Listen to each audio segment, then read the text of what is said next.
Hey, Christy. Hey, Karen. Why didn't the ladybug hear what the aphids said? What? It was a pesticide. Oh.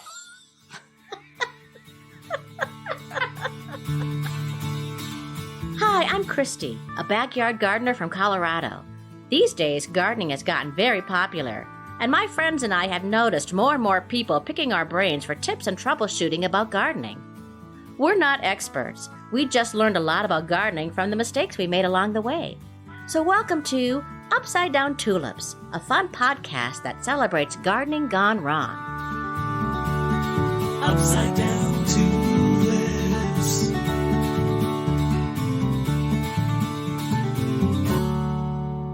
Hello, Karen. Hi, Christy. And hello, gardeners out there. And wannabe gardeners. And people who just like the sound of our voices. Of which there are many. I'm sure. Right. Welcome back to Upside Down Tulips, Karen. Thank you so much for having me again, Christy. It's so much fun. You're a podcaster now. I know. Who knew? I'm going to add it to my list of things. My list of my special skills. Yes, all the things that you do. You're a mother, you're an actor, you're a writer, you are a caterer, you're a baker. These are all true. And now podcaster. Yes. Hey, did you get your guinea pigs? Oh my gosh, we did get our guinea pigs. Oh God. It's okay. I mean, really, they're fine. They're quiet, which I like a lot. They do make the cutest little noises. Mm-hmm. My daughter has named them Toast and Butters. That's cute. And even though she's never seen South Park, Butters is a lot like Butters from South Park. Oh, really? She even has like the hair. The blonde? Yes, like the little thumbprint. It looks like somebody put a thumb on the top of her head and her hair just splayed out. It's very cute. Oh, that's nice. But Toast is quite plump now. And Butters isn't. And they get along okay? They get along great. Little cuddle puddles of guinea pigs. So cute. And they make cute little noises. But they stink and they poop too much. Oh. I feel like most rodents do. Yeah, well, you have to get stock and Febreze when you have animals, right? No kidding. And they're everywhere. And like yesterday I went into her room and I was like, what is that? Oh, it's the pigs.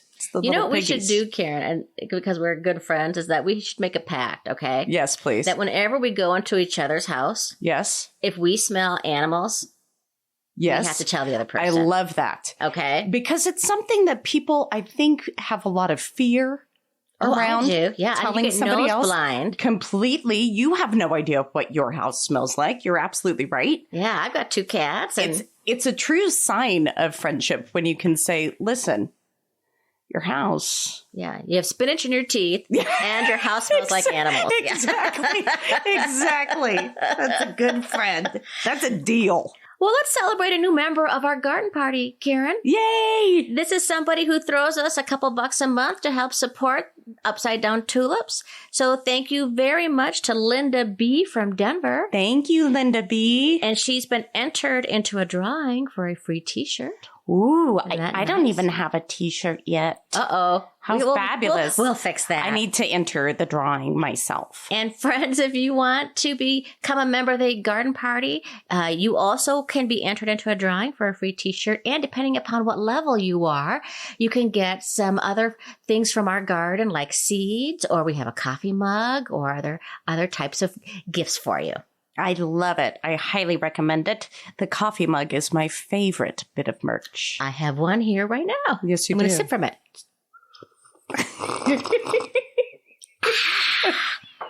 And you can find that link in our show notes, or just go to upsidedowntulips.com. Well, Karen, how's your garden going? You know, it's going okay, aside from the fact that, and I thought it was quite ironic that last week we were talking about how one of the squirrels got into your pumpkins. Yeah. And I was like, man, that thing's toast. And a squirrel or two have wreaked havoc on one of my pumpkins. I mean, seeds everywhere. I'm so sorry. And just destroyed, decimated. And the worst thing is that it kind of smells now and it's attracting flies. And I just, Oh, squirrels. Well, I left the one that had a couple bites out of it out. I left it out there. And they've just been munching on that the whole time and leaving my other pumpkins alone. That's what I'm doing. So, That's what I'm doing too. I'm just going to leave it on the vine. And don't forget hairspray. I don't know if that works, but I'm doing hairspray. I am kind of a fan of the Vaseline just to watch them slip and slide all over the place. Put Vaseline on it. Exactly. I'm going to set up a camera and just watch them slip and slide everywhere. Yeah, and just put like a CD of the musical Hairspray out there. See if that's a deterrent. That's right. See if that'll work. I'm sorry about your pumpkin. Oh. It's okay. Oh, and now we have all kinds of beautiful, beautiful peppers. Great. So we've got gorgeous jalapenos, and our poblanos came in like rock stars. So I'm looking forward to, making some goodies with those. And we have a bunch of acorn squash too. Oh, nice. That I was thinking, there's so much that you can do with them. And they last so long. They really do. They're gorgeous, gorgeous, gorgeous things. But I was thinking of maybe making like a stuffed acorn squash. Oh, that sounds great. You could do it with anything, like some wild rice and sausage, or, you can let your imagination run wild with it. This year, I'm all about butternut squash. That's my big vine is butternut. So good. They're not very big, but I have like 15 of them. Whoa. And I think I'm just going to leave them on the vine as long as possible because may as well. We're having a very leisurely fall this year in the Denver metro area. It's true. And you may as well just let them do their business. No, we haven't had a frost yet. No, we haven't even not had yet. a light frost. We've had nothing. And it's the middle of October. We've passed our average frost date. We most certainly have. And which we'll talk about in a little bit. Yeah. And so I'm hoping to, I'm going to freeze my, cook my squash and then freeze it. I love that idea. What will you do with it then? Soups. Yeah. Soup. Well, That's the best thing. I love butternut squash soups so much. And how are your tomatoes coming in? Tomatoes are gorgeous and wonderful, except the damn squirrels. I'm telling you. Oh my gosh. And both of my dogs are hilarious with them. Honey, the Malamute, would very much like to get her lips and teeth around at least one, if not 50 squirrels. Every time we walk her, she's looking to go up that tree right alongside with them. But they jump from our fence onto our garage, so she can never even remotely get a hold of them. So they figure that out. Yeah, easy, right? And the bulldog will let me know when there's one in the garden. This is your bulldog named Sue. He will let me know when there's a squirrel in the garden. Well, that's good to know. He doesn't do anything about it, but he lets me know. Oh, Sue. Well, I have a surprise for you about a garden update for me. Oh, fabulous. Well, I went outside and looked at things, and I looked at my zucchini plant. Uh-huh. And there's a zucchini on it. My first zucchini in October. Oh, my gosh. So, friends, last year I had trouble growing a zucchini because I kept planting the wrong seeds for some reason. I kept getting yellow summer squash. I did it again this year. So I went and I bought a zucchini plant, and I planted it in July. Oh, boy. August, September, October. 3 months later, I'm getting my first zucchini on it. And only one? One so far, but there are some flowers. I might get a couple more, but once the frost happens, zucchini is the first one in my garden to go. I agree. It's over. I agree. It's really hard to keep that to cover. No. Zucchini plant. They're very sensitive. No. So I agree. I might just get one zucchini out of it. So sad. It's so sad. I know I had to buy, as we talked about last week, you having to actually go to the store, buy a zucchini. I had to do that. Oh, too. my It gosh. was like, it's painful. And really embarrassing. It really is. But I guess, if our goal here is to celebrate our garden failures, it's good we're living the brand, Karen. That's right. Oh, boy, am I. That's me every day. Look at me fail. It's pretty constant. I have eggplant coming in all over the place. I do too. Eggplant. Oh, shoot. I was going to ask happy. if you wanted some because I love eggplant. I like eggplant, but when it all comes in, There's only so much you can do with it. So I like to make eggplant parmesan. Me too. And I also like to put it in a bolognese. Mm-hmm. Delicious. I suppose I could make what is that? Baba ganoush? You can make baba ganoush with it. It just you could looks also so make ugly. like a caponata with it. A what? A caponata, which is like a you get your tomatoes and your eggplant and pine nuts and raisins. And you can put it on bruschetta, or you can have it in a pasta or something like that. I love it when really the Italian delicious. comes out in you. I know. It's everywhere. I didn't want to leave.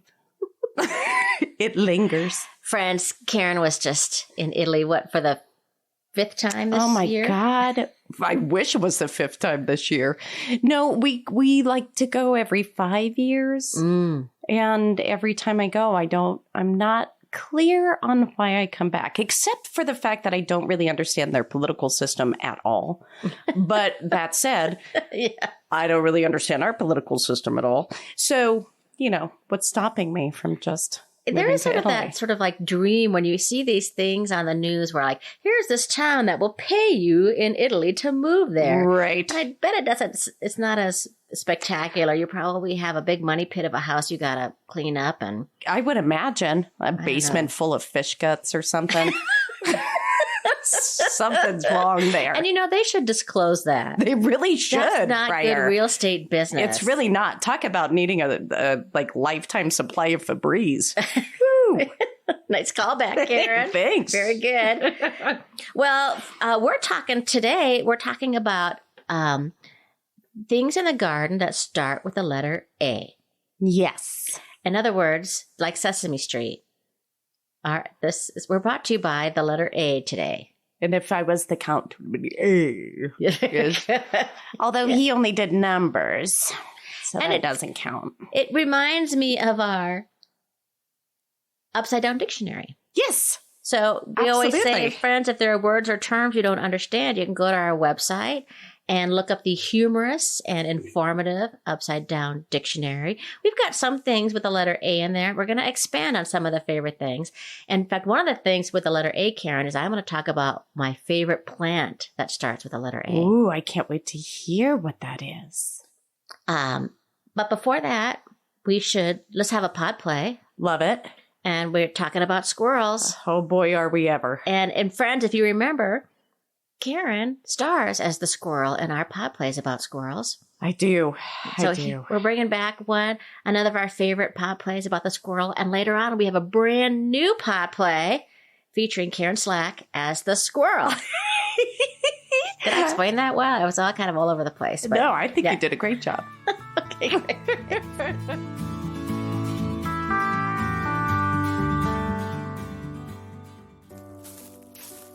Oh, autumn, the falling leaves, the crisp breeze, What's this? I planted hundreds of bulbs yesterday, and they're all dug up. No, but I put cayenne and red pepper flakes on them. My newly planted pansies, chewed to the root. Oh, come on.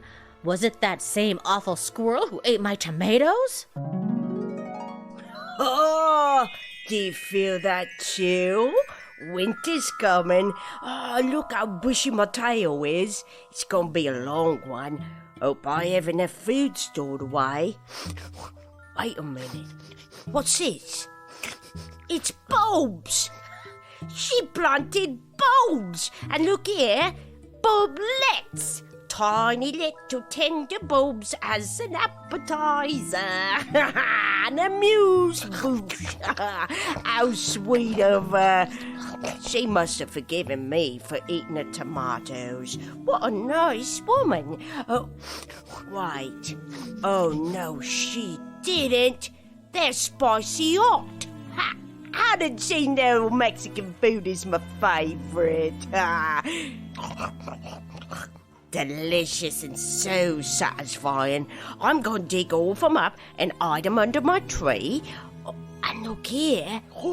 Elementals, pansies and violas. I don't really like ornamentals, but if she went to all the trouble to leave me dessert, I wouldn't want to be rude.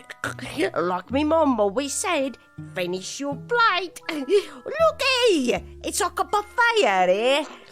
Oh, they're delicious. Oh no. All that work. I'm gonna get that squirrel if it's the last thing I do. High blood pressure day in the garden. Have a cup of Calm Tom's high tea. No longer just for pricey restaurants. You can have high tea in the comfort of your own kitchen. Calm Tom's high tea.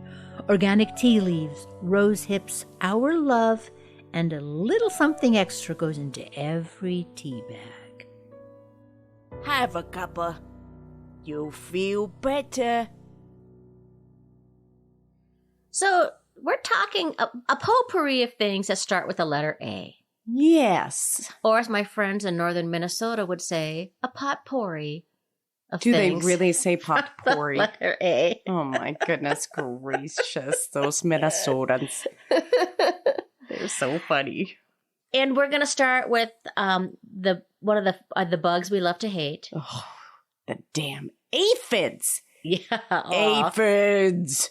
So I looked up all kind, because, they seem kind of useless to me, right? Aphids. They don't pollinate. What are they doing? They suck.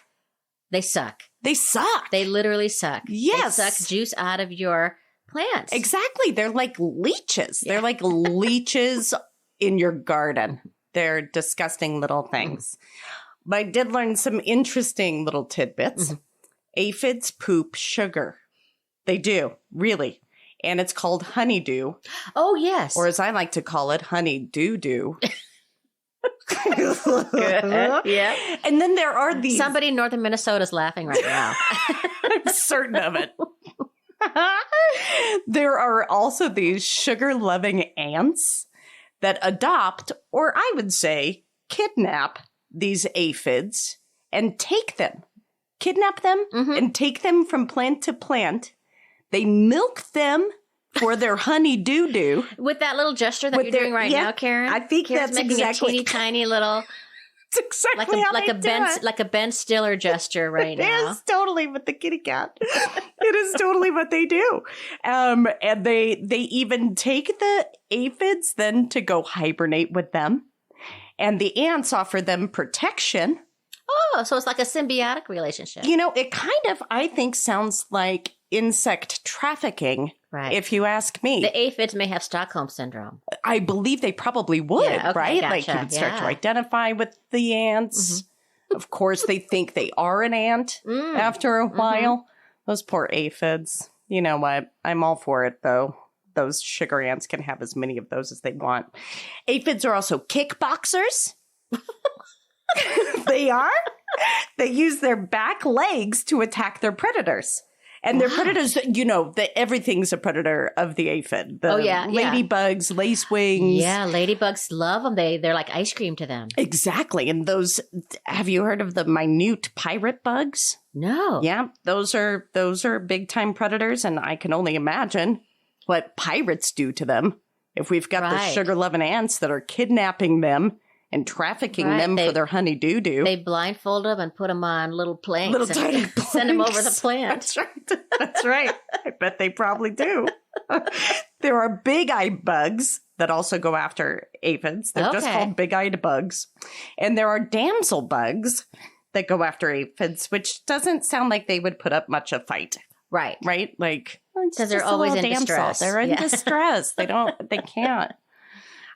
There are also certain kinds of aphids called gall-making aphids, and no one can believe their bold and brazen insolence.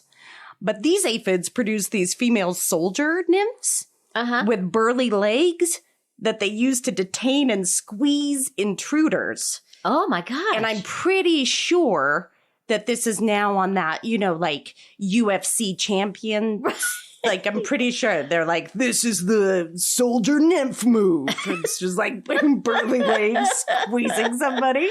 Do they wear little costumes? Oh, God, I really hope so. And like little lucha libre masks. There's maybe. a lot of stuff happening in one's garden. When you think about on the micro level, like, my it is gosh. violent. It really is. It's true. That's what I learned about those crazy aphids. Well, just to add on to that, I do know this also, Karen, that females can have babies without a mate. They can have a virgin birth. Wow. It's one of those type of animals. And in fact, they call it Russian doll, Oh, which means boy. that the female can have babies inside her, and those babies can have babies inside them. That's terrifying. So you can have an awful lot of aphids. And of course, they're not great for your garden because they'll because they suck on stems. I had a real bad case of them this year in my broccoli. Oh, God, they love broccoli. They love Brussels sprouts. Anytime we've done Brussels sprouts, they are just... My calendula flowers, I could get a real bad case. Oh, and you gosh. have them too because they could look white or bumpy. And also they leave a sticky residue. I mean, is that the honeydew you It's think? the honeydew. That's Yeah, the it's their honeydew. poop. It's their poop. That's behind there. There are a couple ways to get rid of it. Of course, you already mentioned it, Karen, which is ladybugs. Ladybugs, yes. And just remember, folks, if you're going to buy ladybugs and you're going to distribute them in the evening. Right. Make sure you give them the ladybugs a water source. And when they start to wake up, as I have once discovered, I had 5,000 ladybugs crawling all over me when I was trying to toss them in my yard. You're like, no, not me. Yeah, it was not pretty me. creepy. The broccoli. A good hard squirt of water will do it too, especially on things like broccoli, like sturdy plants. If you get the jet spray on your Totally. thing and just spray 'em Douse up. them. Yep. Edith does this. She takes her hand and just smears them off, Oh, which I'm impressed by. I am too. I don't want to touch that honey-doo-doo. I just don't. And you can also make your own spray, which is... Is it complicated?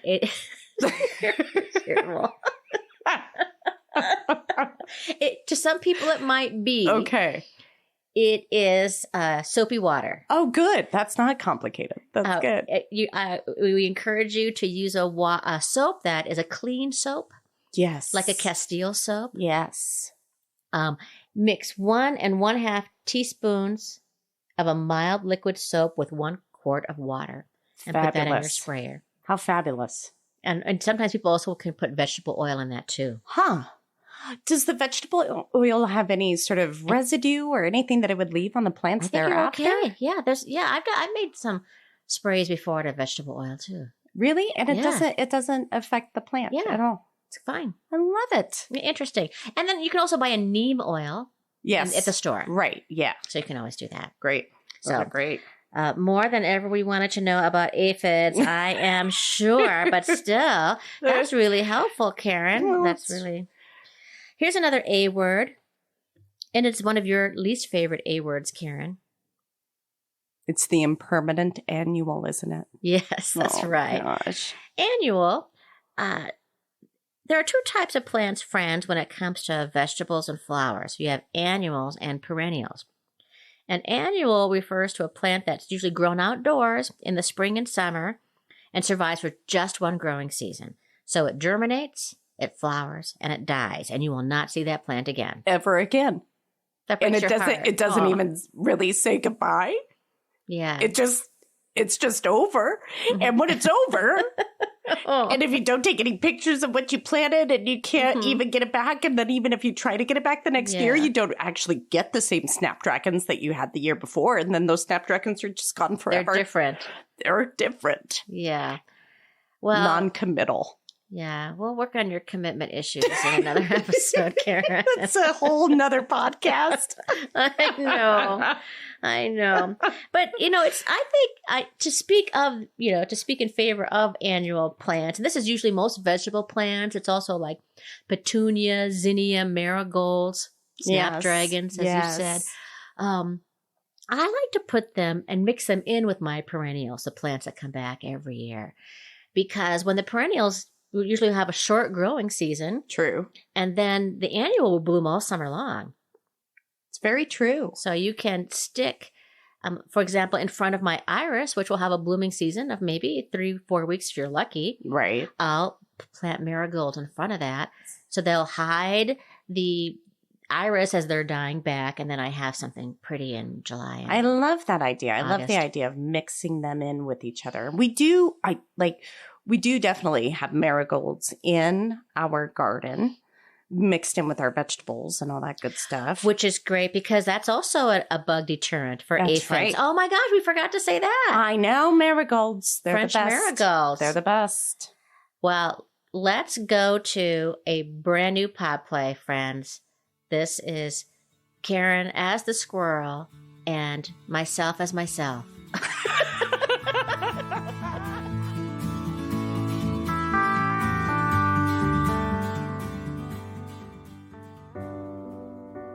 My goodness, what a gorgeous day to harvest some tomatoes from my garden. Oh no! That darn squirrel has done it again! Why are squirrels so wasteful? Why, oh why do they just take a bite or two of a beautiful big boy and then leave the rest of the tomato on the top of the fence? I'll never understand it. Hello, my favourite garden, and hello, you gorgeous globular green tomatoes. Soon you will be ripe and ready in mine, all mine. I'm just a love machine, and I won't work for nobody but you. Hey, you! Yeah, you, with the tail, come here! Who? Me? Yeah, you fuzzy rat! Get over here! Fuzzy rat, that's a good one, boss. That's a good one. All right, how can I help you fellows? Hey, Lou! Get a load of this one acting like he doesn't know who we are! We are not the crows with whom to cross! Yeah, I can show them who we are, boss. No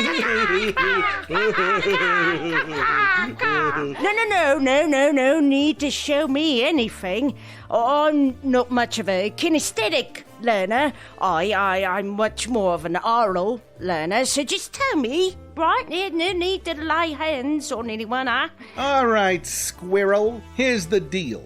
You like this block? You like these gardens? You steal from them every day without consequence, right? Steal? I mean, that's a bit harsh. If they didn't want me to have it, they should probably lock it all up, right? I mean, it's all just out there, in the open. Stop with your gibber and jabber, you feral gerbil. Here's the deal. This block, it's ours, see? These gardens, they're ours, see? Your use of them requires a fee, see? A fee? In case you haven't noticed, there's a bit of an inflation happening right now. I couldn't possibly... Stop your miserly marmot mouth from moving and listen. For every bite of a right delicious stolen tomato you take, you have to leave us at least 62% of said tomato. This isn't just exclusive to the tomatoes. We just happen to be talking about tomatoes. Isn't it funny? You say tomato, I say tomato. Oh, let's just call the whole thing off. Wow. Don't worry, boss. I got him by his bushy tail. Oh, watch the tail, will you? It's my best feature. Good job, Lou. Look. Every squirrel on this block knows the drill. They all know that we take a piece of the action. You give us at least 62% of all... 62%? That's oddly specific. Stop your pissy prattling, you pathetic prairie dog. 62% of all the goodies you get from these gardens is left for us. You can leave it wherever, on the fences, down in the yard, on the car, in the alley, on the curb, in the trees, wherever your nut-crazed noggin tells you to. Just do it. And we're watching you, squirrel. We're always watching you. Yeah. And in return, I don't tell Jimmy the Hawk where you sleep. And I don't stuff your own tail in your mouth. Well, gentlemen, ironic though that may be, I'd say we have a deal, seeing as though I love my tail and breathing. So yeah, there's that, eh? Good choice, kid. Good choice. And iconic. I like that. We are iconic. Iconic, boss. Yeah. You are iconic, yeah. Oh my gourd! A squirrel! And crows! Get out of my garden! Shoo! Shoo! Was this a shakedown? I think I just got shook down. We're going to talk about more A's in the garden, not including the a-holes of the squirrel world. We've given them too much breath as it is. And we have. What else you got, Karen? Well, aerating. And I, as I was looking into it, I was like, well, you aerate your lawn. I do. Oh, of course. And then it also, became clear to me that we also aerate our garden when you turn the soil. So anytime you turn the soil, essentially you're aerating. Because it all comes from that same root word, air, from the Greek. Very true. And that's also aerobic. And aerating is very beneficial. It increases the air exchange within the soil, the water uptake. It creates stronger roots, and it helps with tolerance and stress. And I would suggest that aerobic activity does that for me. Oh, nice. As well. A guy came to our house quite some time ago, like years, but they're still around. But he was asking if we needed them to aerate our lawn. And I said, I just toss on a pair of heels and on a Saturday night, let's go aerate the lawn. Anytime I'm at an outdoor thing on a lawn, I'm like, look at this. I'm aerating your lawn for free. That's nice. You should pay me. Golf shoes would also work. That is true. Golf shoes would work, but they don't look as cute. Yeah, I aerate my lawn. They say you should do it twice a year. I do it at least once a year. I think once is and that's sufficient. that machine that comes through and takes out, plugs out and helps your lawn from getting too thatchy. Totally. And apparently you want to leave those little plugs. Yes, that's true. You don't pick them up because it'll disperse back into the soil. With watering, which you are supposed to do after you aerate. And I personally think that those little plugs look like goose poop. They do. So treat them like goose poop and don't pick them up. Don't touch them. Leave them there.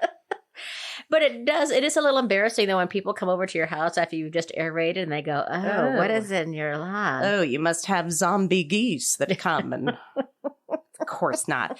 And you do also, in addition to watering after you aerate, you also that's a great time to fertilize because then your lawn will get the full benefit of that fertilization. And reseed if you want to. That's right. Because if you have little patches or little thinning areas, then throw some seed down and it'll get in those little holes and it'll be happy. Totally. Another A word, Karen. Yes. Is air layering. I don't know anything about this, Christy. Well, this is a centuries-old propagating process that was developed by the Chinese. So it's about recreating and getting more plants. It is where a stem is made to root by slicing into it and wrapping the cut in like a moist moth or some other medium and wrapping it in plastic wrap. And what will happen is that from the wound of this stem will grow another plant. Wow. Like Dr. Frankenstein. Whoa. People will use it a lot for indoor plants, making a little cut in a landscape plant that has become leggy or that has lost its lower leaves and things like that. People also use it as a great way to propagate lavender. Oh. So you can wrap a wad of soil around a stem that's connected to the mother plant, and a few months later, you'll have a healthy lavender shoot to grow or give away from the mother plant. How fascinating. I'm going to layering. do that. I'm going to have to try that with my lavender and see what it does because, man, I love lavender. And so do the bees. Yes. What the bees love, I love. Because bees are great. We need bees. More bees, please. Well, and I looked into the average frost dates, which are just all over the place. They're all over the map. if you will. Mm-hmm. And it depends entirely, of course, on where you live. They're broken into zones within the United States. There are zones 3 through 10. If you are in zones 3 and 4, the first frost is anywhere between September 1st and 30th. Zones 5, 6, and 7 is between September 30th and October 30th. And Zone 8 is October 30th to November 30th, and 9 and 10, which is like Florida and a bit of Texas, is November 30th through December 30th. I'm so jealous of that zone. Are you? I mean, I understand it. I understand the jealousy. But then you have to take into consideration everything else you're getting in Florida and Texas, and I'm okay. Oh, fair point. You know what I mean? Yes. They can keep the zones. But when you talk to your friends in California and they're talking about how they're growing things, you know. I know, it's unfair. Well, in Colorado, it's really unique in that we have like 3 separate zones working within our state, depending on the elevation. And in the Denver metro area, we are zone 5B. Correct. Though I think with climate change, sometimes I feel like we're zone 6. I agree. But up in the mountains, they're like 3. Wow. Yeah, 3 and 4. Yeah, I grew up in Minnesota with 3 and 4, and that's tough because it's hard to grow a tomato. And I have friends in the mountains, they say they just can't do tomatoes up there. It's so true. Well, and when they talk about their growing season, I feel kind of spoiled because I'm like, oh, you only get what? Yeah, 5B is pretty good. And also, that zone can change depending upon, you can even have a microclimate in your own yard. Right. Like their front yard could be warmer than your backyard. That is totally true. Things by the house will be warmer. But knowing your average frost dates is important so you know how you can plant with more success. Exactly. So like I planted spinach and lettuce a couple weeks ago knowing that our average frost date is going to be around October 7th. Correct. Knowing that I have time. Though I should say this is that I'm glad we're having a slow fall, Karen, because I think my lettuce is maybe 2 inches high. Oh, goodness. So it's got a ways to go. Please. I have microgreens. And then you can also know that for the spring too, when your average last frost date is, then you know when you can go and start planting. It's so true. Well, and for me, I've always kind of gone by the, I don't know if it was like I don't know if it's even really valid, but just my grandpa would always tell me to never, ever plant until after Mother's Day. Inevitably, because we would get some sort of... I think it depends on what it is, though. I think so, too. Because I really will plant things on St. Patrick's Day. I'll plant lettuces and peas. Depending on what it is, for sure. Tomatoes. Don't plant till after Mother's Day. Yeah, you're flirting with the devil. There were a lot of them. And you can even get your first frost when the temperature outside is not yet freezing. Great point. So that was interesting to me. And I just think when in doubt, go wrap up your plants like little baby burritos. Then everything will be all right. If you feel cold, they're probably cold. Yeah, it's a good time of year to keep your eye on the weather. It's true. Yeah. Because it changes constantly. Well, here's another A word. Actually, it's 2 A words.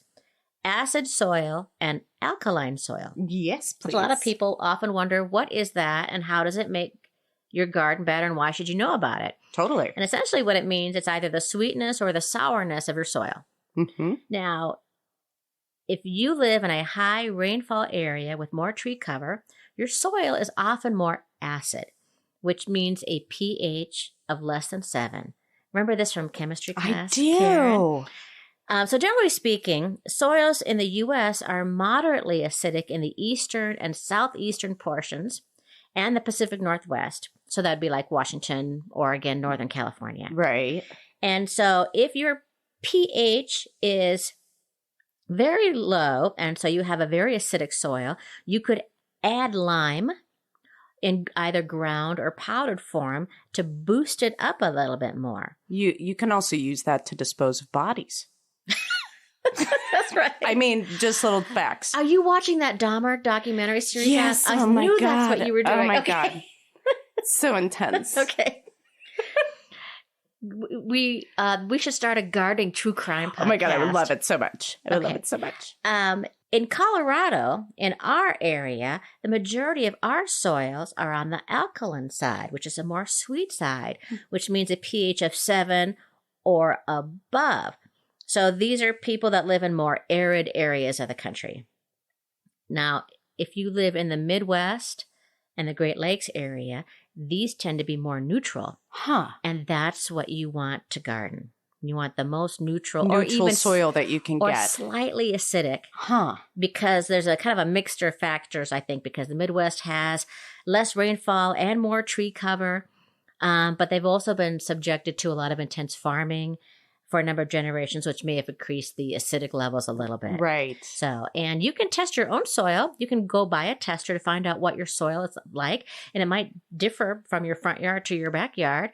And also, we also have some easy soil tests on our website. Oh, really? That you can make yourself. How fabulous. Yeah, it involves your soil, some water, and vinegar. I love science. It's so stinking cool.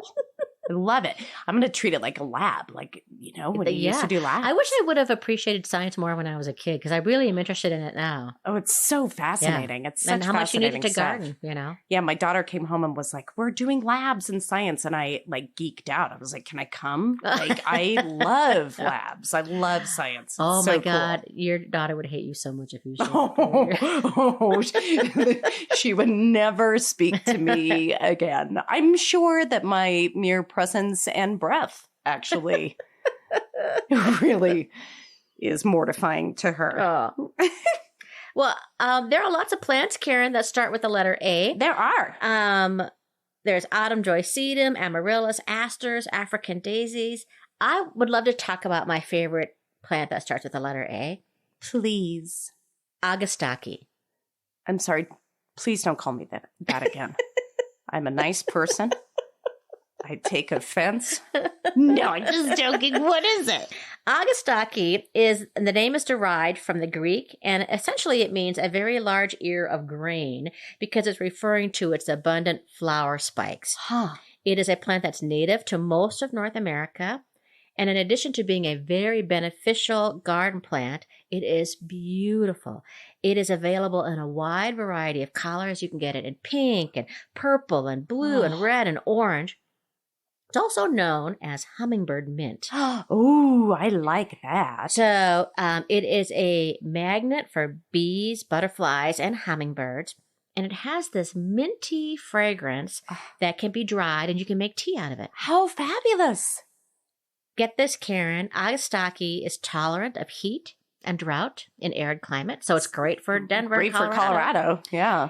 It is deer and rabbit resistant. Again, great for Colorado. And it's a fairly long blooming perennial, which means it comes back every year and it blooms for many weeks throughout the summer. Okay, I'm in love already. It can get kind of big, 3 to 5 feet tall. Oh my. Now, the first year, I just planted some more. The first year, a perennial is going to sleep.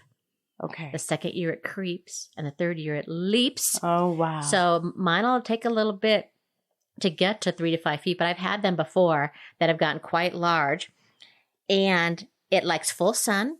Beautiful. It likes a lean soil, which means it doesn't need a lot of fertilizing. Okay. And as we just talked about, it wants slightly acidic soil. It is good in zone 3 to 10, Karen. Oh my gosh, anybody can grow it. So Agastache, letter A. And if there are other letters you would like us to dig into, please don't say X, people. That's just mean. That's just cruel. Let us know, and we'll do some more letters in the future. Can't wait. Oh, I just thought of one. Xeriscapic. What's that? We could do Xeriscapic. Oh, yeah. That's okay, we could do one. That's we could do one. 1X. Okay. 1X. Hey, Karen, guess what time it is? What time? It's mailbag time. Ring, ring. Because the postman always rings twice. Okay. Our letter today is from Marcia, who is a member of the garden party. Thank you so much, Marcia. Thanks, Marcia. Hi, Upside Down Tulips. I learned the hard way that choke cherries are not safe to eat if they still have their pits in. I snacked on some yesterday from my choke cherry tree and got really sick. The pits create a cyanide in one's stomach. I'm going okay now, and I'm quite lucky. Maybe it doesn't happen to all who eat them. I ate them years ago without any problem, as did my daughter. Reading about choke cherries on the internet was a real eye-opener. I continue to look forward to receiving the Upside Down Tulips podcasts. Keep up the great work, Marcia. Oh, my goodness, Marcia. Oh, I'm God. so glad you're okay. Me too. Well, friends, you may remember that I have a choke cherry in my front yard. And this is a Canada red chokecherry. And these are, I thought was, it's a great, lovely tree. It's tough. It's hardy. It has these beautiful ornamental chokecherries that are perfect for difficult spots. They tolerate heat. They tolerate cold. They don't mind poor soil. They're drought tolerant, which is great for us in Colorado. Completely. They have these beautiful purple leaves on them and great smelling flowers in the spring. But I did not know this about the chokecherry pits. Did you know that, Karen? No, but I feel like a lot of fruit pits contain levels of cyanide. Well, what's arsenic? Is that the cherry? Arsenic, I believe, is the apple. Oh. But I could be wrong about that. That could be cyanide as well. Oh, my gosh. And I know that cherry pits also contain small levels of either arsenic or cyanide. Either way, it's poison. Well, I learned this, that chokecherries are harmless to birds, but under certain conditions, the plants can be poisonous to ruminants, which is animals like cattle, goats, deer, and moose. Aha. And they are not toxic all the time, but they can turn toxic. They produce compounds that build up when the plants are grown under conditions such as high nitrogen or low phosphorus soil. If there's pollution, or if the tree has been exposed to unique freezing temperatures or sprayed with herbicides, or it didn't like the way it was pruned, or it was been chewed on by a moose. Oh, those moose. The tree will get defensive. Isn't that and fascinating? Get toxic. And so maybe that explains why Marcia ate them before and had no problem. And then a couple years later, she had toxins build up in her stomach. That is so interesting. And the toxins can be in the leaves, the seeds, the buds, the tips of the branches. And I got this from the Alaska Game and Wildlife Department of Fish and Game. That's what it is. And they had a big problem because moose were dying. Whoa, from these chokecherries? Yeah. Wow.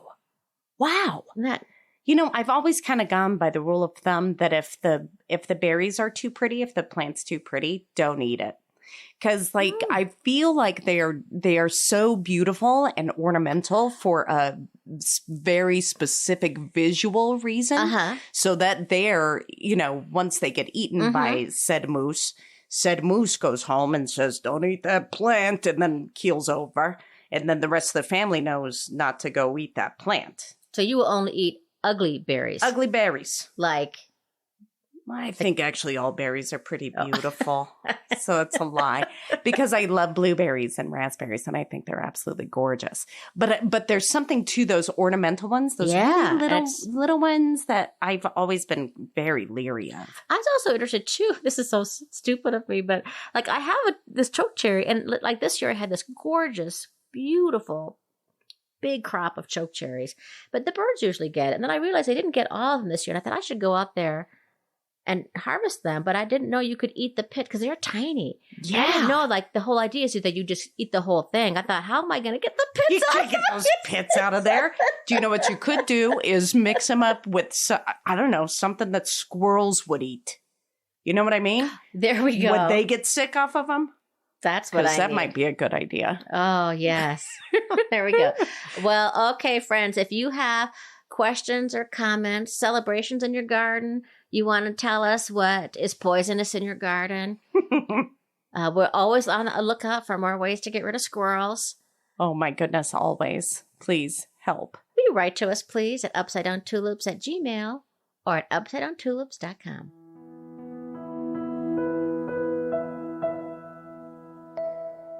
The garden is winding down, so it's time for some inspiration.